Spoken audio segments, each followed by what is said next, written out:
Hey guys, I'm Clint. We're going to be looking at cleaning your scans as well as getting the most out of the Levels palette in Photoshop on this episode of Swatches.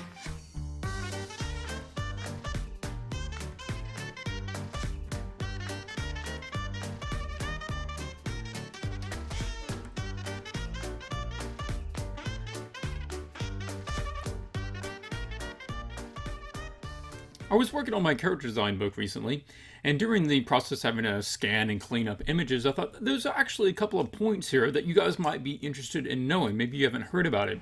The first thing is you scan in your image and you try to get it straight on your scanner, but of course it doesn't. It always comes out askew a little bit. But there's a simple trick to fix that.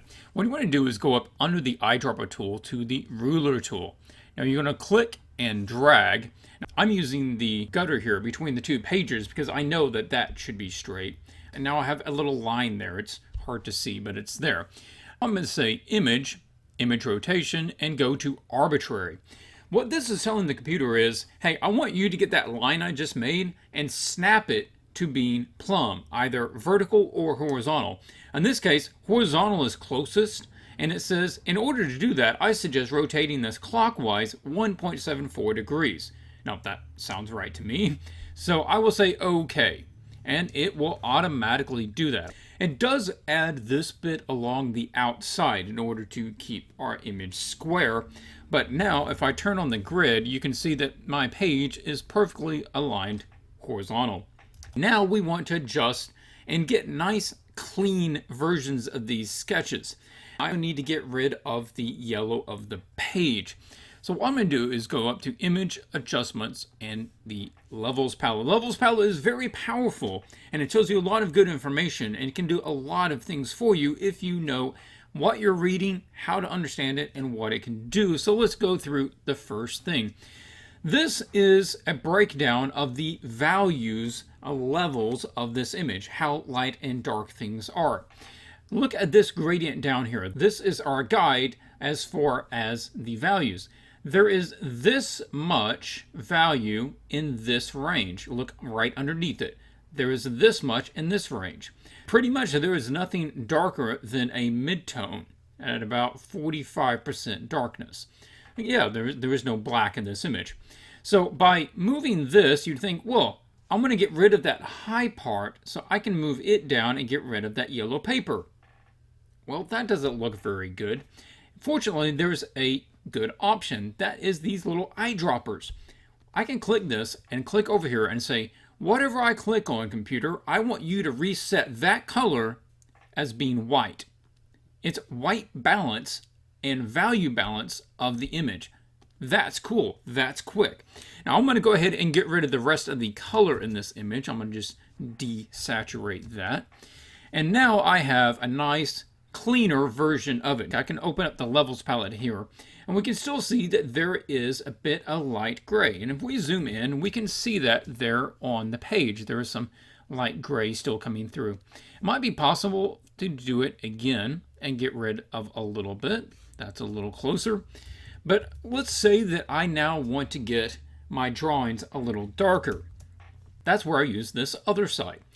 By moving this, I want to get black and say, I want to get anything that was here and now stretch that up to black. I've moved black down the line so that it's closer to my midtones. My midtones are now considered black. I can do the same thing by just shifting the midtones. Now this will only move the midtones and not the edges because these two are already set. Now it works the other way with these, but let's just make this quick adjustment. Normally what I would do in this case is I see that absolute blank to here. I'm going to move that down to where it actually just starts touching it. And then I'm going to move this one to where it starts touching that part there. And I'll move this down just a little bit so that I'm going to get rid of that major peak. Okay, that. Now I have a really nice clean scan, not too dark, but not too light version of my sketch. Let's turn on this second layer here. The only thing on this layer is these three squares. You can't even see that square. So I'm going to move this down so that you can see it. Now that I just have these three squares on its own layer and open the Levels palette, this is what I get. obviously that looks a little different. And all I have is 3 spikes there because there is nothing else on that layer. Those are the only 3 things. We're not counting the rest of the page behind it. So by moving this one, I'm adjusting these 2, right? These 2 are moving when this one does.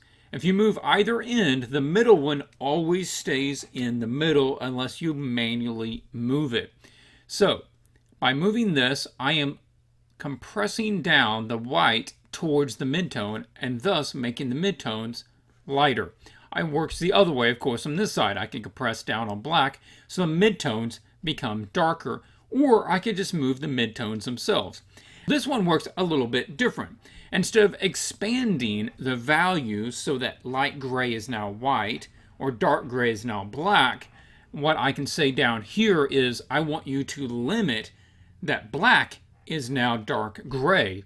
So I can compress down here and you can see that black is getting lighter. And of course the midtone is getting lighter as well. But I will never be able to get so far that the white is any whiter. That won't work. Now I can do the same thing here and lower the white. That's what I did in order to darken the thing behind it. This is where you can limit the range and lower the contrast of your particular image. This could be used for, say, things in the distance of your painting where you want to lower the contrast because of atmospherics, or there is a fog and you want to lower the contrast in that case. Anyway, this is a very useful dialog box. You can shift the midtones, shift the darks, you can expand them out. If you didn't draw dark enough, you can darken it up. If it's too light, you can bring it down. You can use these eyedroppers to automatically set what you want the lightest and darkest to be. It really helps cleaning scans faster. Hope you guys enjoyed this video. It's real quick, just a couple of tips. Maybe you can use it later. Thanks for watching. Until I see you next time, keep drawing.